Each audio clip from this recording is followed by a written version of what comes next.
À la une de ce 18h sur CNews, des policiers qui ont été littéralement visés par des tirs de fusil automatique. Ça s'est passé hier du côté de Rennes en fin de journée. Des coups de feu avec une arme automatique qui ont résonné dans la cité bretonne devant l'entrée d'un immeuble dans ce quartier de Maurepas, effectivement dans la cité bretonne. Bonsoir David Levaux, merci d'avoir accepté notre invitation. Vous êtes secrétaire régional unité SGP Police Bretagne. D'après les premiers éléments de l'enquête, 2 hommes étaient visés et fort heureusement ils n'ont pas été blessés, mais à ces 2 hommes visés, il y a également des policiers qui étaient en vélo qui ont été visés par ce pistolet mitrailleur.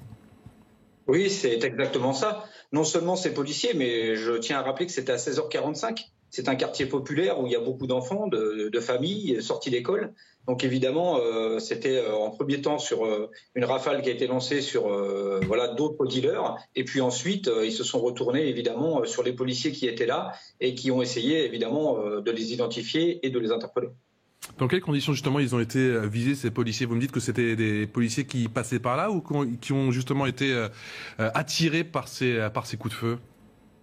Écoutez, c'est des policiers qui sont sur le terrain, sur le quartier de Maurepas, et qui sont vraiment spécialisés sur ce quartier. Donc ils étaient en contrôle, comme ils sont tous les jours. Vous savez, la police nationale, elle contrôle tous les jours, malgré que certains voudraient nous laisser penser que non. Elle est sur le terrain, ils contrôlaient, et à ce moment-là, ils ont entendu évidemment des coups de feu, ils ont vu des enfants courir dans tous les sens. Dans un premier temps, ils ont cru que c'était des pétards. Dans un deuxième temps, ils ont vu le scooter et les 2 individus dessus. Et évidemment, un individu avait une arme qui ressemblait à un pistolet mitrailleur Uzi. Et quand il a vu les policiers, évidemment, il a braqué sur eux, il a tiré. Ils ont juste eu le temps de se coucher, se mettre au sol. Et voilà comment ça s'est passé ultra rapidement. Et on est vraiment... nous, on le dénonce depuis des années. Ça fait des années que la violence augmente à Rennes. Mais là, on a vraiment franchi un cap.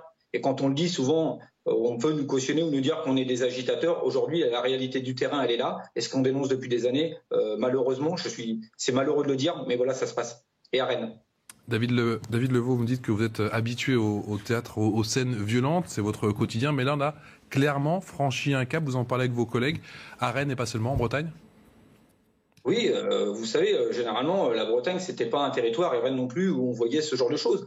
On a eu quand même un assassinat la semaine dernière sur fond de stupéfiants, donc vous pensez bien que c'est une guerre des gangs, puisque comme mes collègues occupent le terrain, évidemment, on gêne les dealers, et les dealers, eux, ce qu'ils veulent faire, évidemment, entre les gangs, c'est de gagner le terrain, essayer de se partager la plus grosse part du gâteau. Je rappelle que le stupéfiant, c'est une manne financière qui est énorme, avec un risque, je le dis, malheureusement, la réponse pénale n'est pas toujours adaptée, en tout cas, pour ces voyous. Donc évidemment, cette guerre se fait sur le terrain. Et aussi, je tenais à vous le dire, certains politiciens qui disent que la police tue, certains rappeurs qui montrent finalement des policiers morts dans leurs clips, tout ça participe aussi en fait à ce que cette jeunesse violente finalement se dise que tirer sur un policier finalement c'est pas si grave que ça.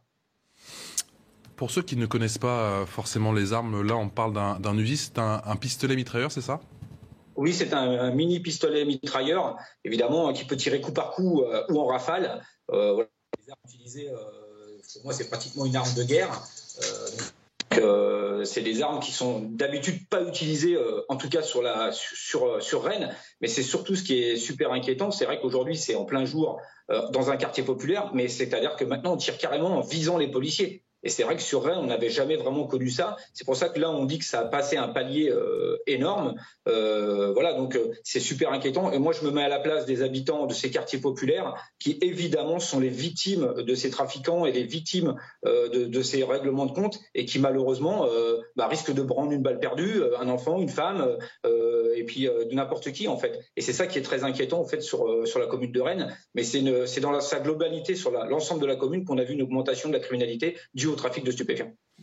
Mais comment vous expliquez justement cette montée en puissance de la criminalité à Rennes qui, il y a encore 10, 15, voire même 20 ans, j'ai l'impression était quand même, somme toute, assez tranquille. Comment vous expliquez justement cette montée en puissance des trafiquants?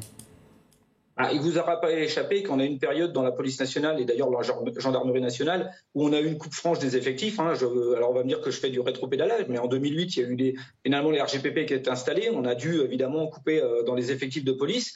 Et vous savez, le terrain, voilà, il a horreur du vide.